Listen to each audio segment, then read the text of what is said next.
Thank you for the introduction, and good morning. Yes, I just moved to California from Asheville, North Carolina. So I'm a brand new Californian. And I even found a house. And you can imagine what a chore it is to move from Asheville to Santa Cruz and look for housing, because your housing dollars go exactly half as far. So it's quite a challenge. All right, I'm going to jump right in. I used to be a reporter for USA Today back in my 20s.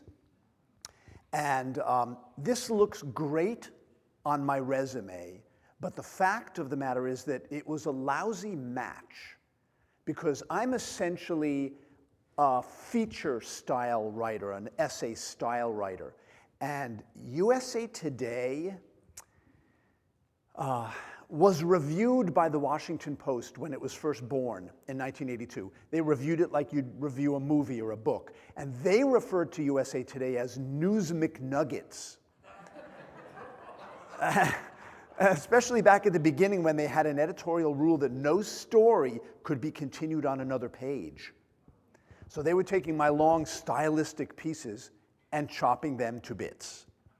And I refused to acknowledge how unhappy I was there.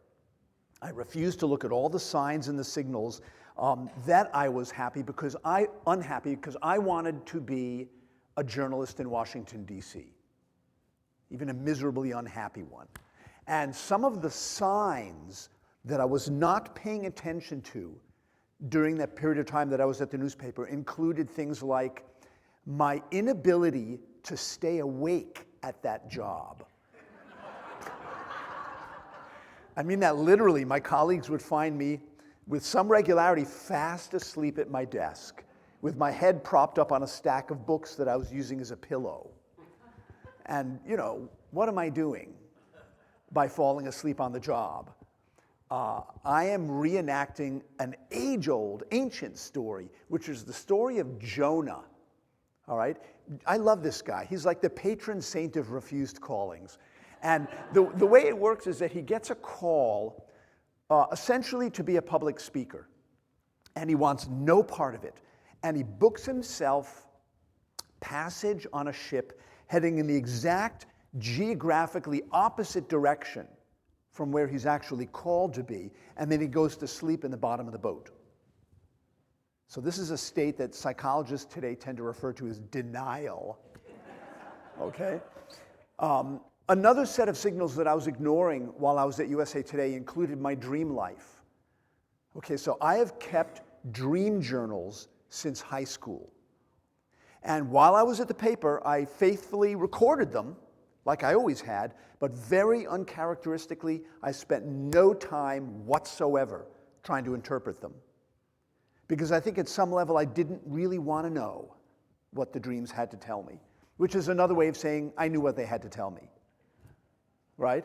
And they were bursting at the seams, really, with information about how I actually felt about being there. Okay?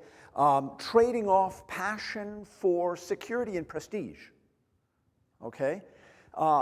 Dreams like somebody handing me a stack of $100 bills, and I put them in a trench coat, and I took them back to my apartment. I opened it up on the kitchen table to discover that only the top bill was a 100.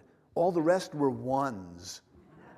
And I'd been cheated. I had a dream of losing my wallet with all of my identification cards in it, sense of identity.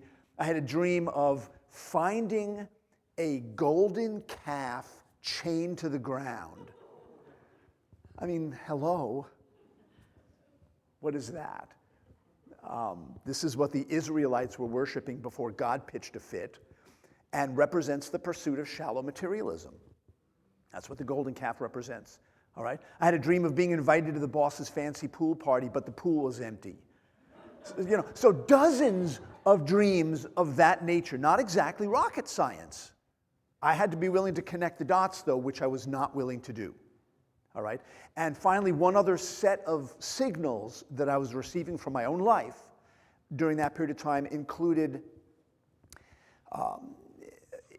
There's a whole constellation of behaviors, I think, that people tend to engage in when they don't like their work, all right? Or feel about their jobs the way that they felt about, say, their senior year in high school. Psychologically, you're halfway out the door already. But you've got to punch in Monday through Friday, as it were, 9 to 5 to get the diploma, get the paycheck, okay? So I'm talking about coming into work late and leaving work early, extra long lunches, constant clock watching, talking to friends in Hawaii on company time, indiscriminate wastes of supplies, and sick days that I came back from with a tan. You know, little paid vacations my company wasn't aware it was giving me, okay? And here's the thing, the loss of the job at USA Today is the one and only job I've ever lost, came as a complete shock to me. You imagine with all those signs and signals that were there, in retrospect, were there, that would come as a shock to me, you know? And it shouldn't have, and wouldn't have, if I had been paying attention to those signs, all right? So now it's my sense that our lives are constantly sending signals out to us, constantly. The same way we send signals into outer space as part of our space program, because we're always hoping somebody's going to come across them and decipher them and trace the calls. You know, signals that indicate the need for a change in your life, in some arena of your life, okay? Signals that indicate perhaps the arrival of a call, okay, which comes anywhere along the developmental arc, from beginning to end of life, okay? Signals that tell you what kind of fine-tunings or course corrections you might need to make to make your own life literally come true, okay?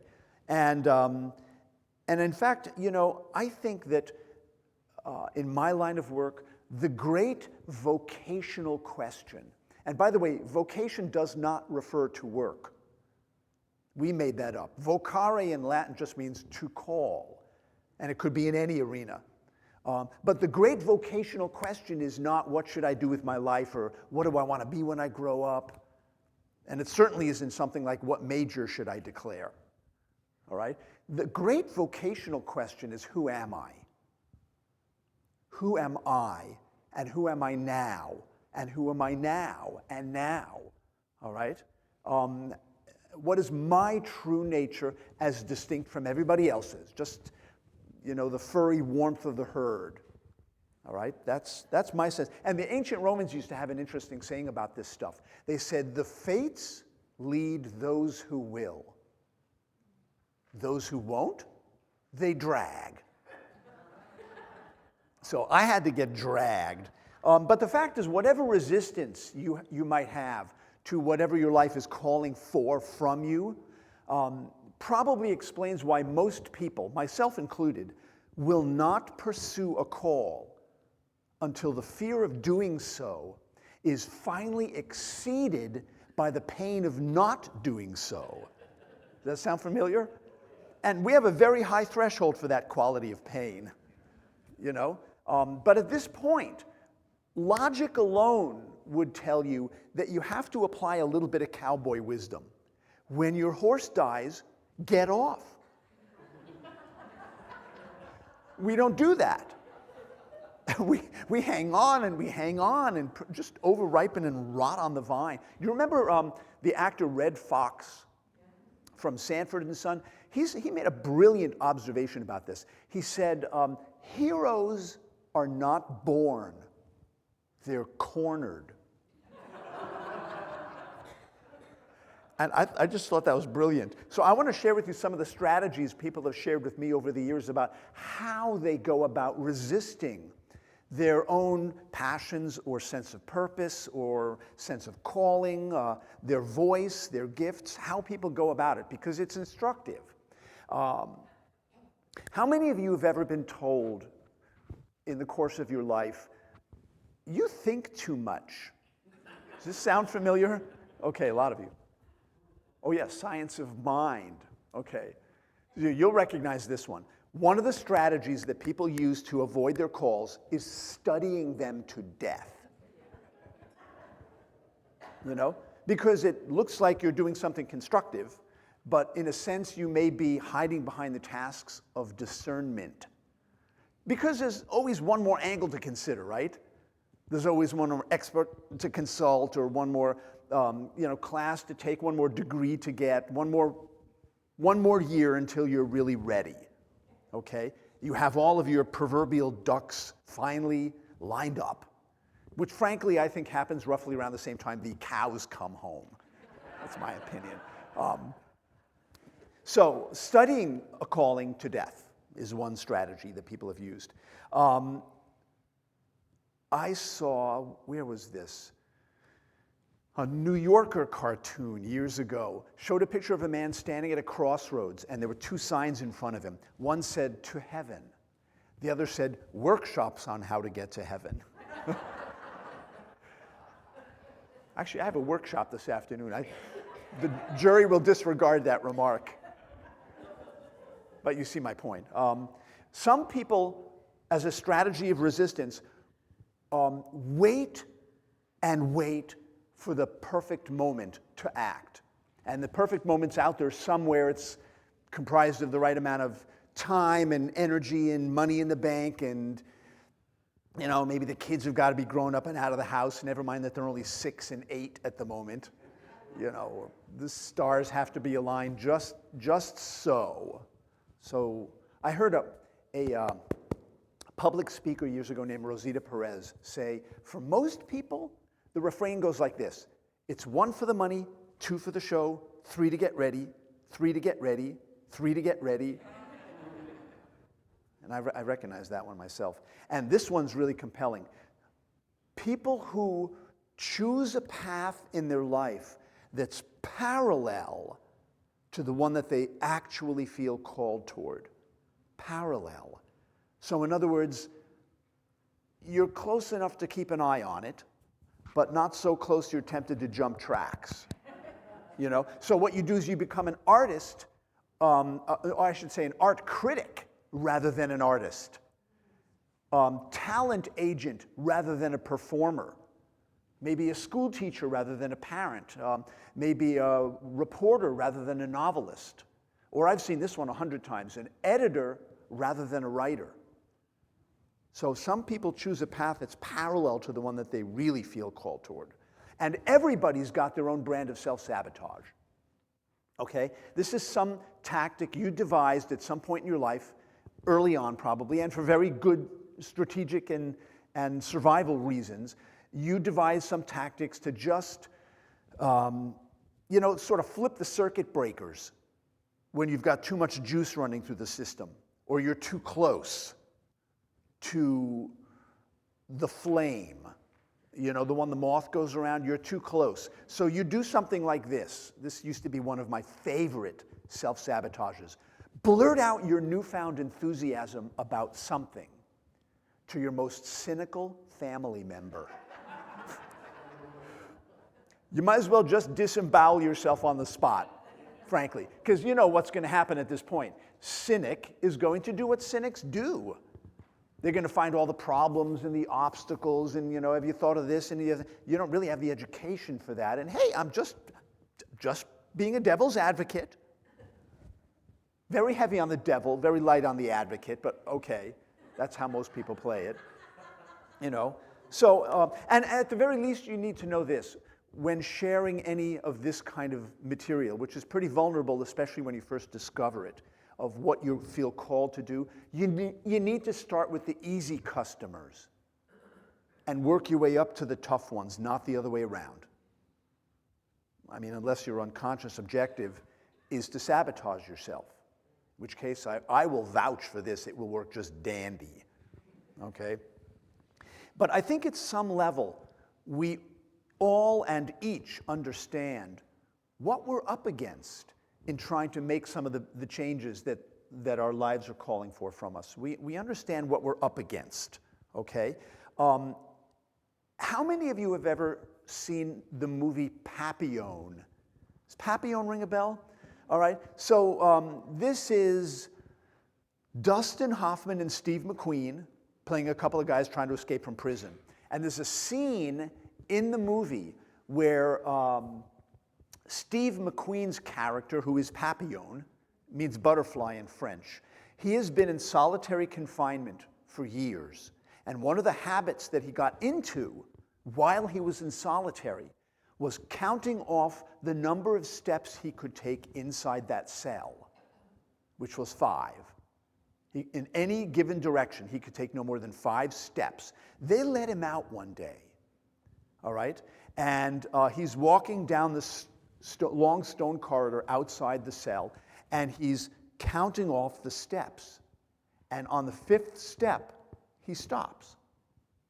And he looks around, and he's utterly bewildered. And for the first time in years, he takes a 6th step, on which he passes out cold. And I thought that was a beautiful illustration of how literally overwhelming it can be to take even one step beyond the comfort zone, the familiar zone. You know, even when the familiar zone is a prison, the tendency to go unconscious in the face of what's unfamiliar to us. And I just thought that was a brilliant illustration. And my own experience has been very similar to that. Whenever I have taken so much as one bold step beyond the comfort zone, and in any arena, whether it's a professional risk or an emotional risk, right? Forgiveness or love or integrity and authenticity, or God knows, introspection. Whenever I've taken so much as a giant step in any one of those directions, every devil in hell has come out to meet me. And there's a reason for that. That's their job description. Their job description is make them go unconscious. And Saul Bellow, the author Saul Bellow, who died some years ago, used to say, "We struggle against nothing so hard as coming to." Busting the spirit's sleep is the way he put it. And there are some powerful apparatuses set up in this world to keep the soul asleep. All right? Just to offer a gracious bow to what some of those forces are, and that we're up against them in following callings. There's a reason why phase 1 of responding to a call, and I'm taking this from the mythologist Joseph Campbell, who popularized the hero's journey. Phase 1 of responding to a calling is a running from it, a la Jonah. Running, stage 1. If you're in that even right now in your life in some way, welcome to the human club. This is normal, natural, inevitable, and universal. Okay? Let this cup pass from me. It's that phase of the journey. Or, to go from the sublime to the absurd, Bilbo Baggins from The Hobbit. Okay? He gets on his front door one day, and it's the wizard Gandalf who says, "I have an adventure for you to take." And Bilbo Baggins' response to that, classic stage 1, he says, "Oh, no. No, we're just plain quiet village folk. We have no use for adventures. Nasty, disturbing, uncomfortable things make you late for dinner." Stage 1, okay? So during the reading, was it David who did the reading? Paul, I'm sorry, did the reading. I'm mixing up my saints. The Belgian chemist, Ilya Prigogine, I think that's how you pronounce it. I could be wrong as well, right? He comes into this story. A friend of mine had told me at one point that he had been waiting for 15 or 20 years for, as he put it, an unshakable vision. 15 or 20 years. He'd been looking for a sense of direction and purpose, but he said that's what he was waiting for and why he hadn't found it. He was waiting for an unshakable vision. Okay, on the face of it, this almost seems like a noble idea to wait for an unshakable vision. But I had been reading Prigogine's work at the time that he said that to me. And Prigogine said, it is the capacity to be shaken up that's the key to growth, right? So the quality of fragility, literally, is the key to growth. And so, as Paul said, any system, no, Paul's quoting me, quoting Ilya Prigogine. Anyway, any system under the sun that's protected from shaking and shuddering is protected from change and growth and becomes stagnant. And by extension, anything that's true to life is not going to be unshakable. It's going to shake. You know, moving and shaking go together. All right? In fact, one of the scariest things anybody has ever said to me in my life came from somebody who seemed to understand this principle. It was a mentor of mine. We were having lunch. I was telling him I was terrified of failing at the enterprise of being a freelance writer, which I was very clearly being called to do, quit my job as a reporter and become a freelance writer. And I said to him, John, I'm just terrified I'm going to flat out fail at it. And he leaned across the table and he said, Gregg, if you're not failing regularly, you're living so far below your potential that you're failing anyway. Whew. Wow. Which explained why I had lunch with this guy maybe once a year. You know, there's mentors and then there's tormentors. But that's a bar set pretty high, isn't it? If you're not failing regularly, you're living so far below your potential that you're failing anyway. Wow.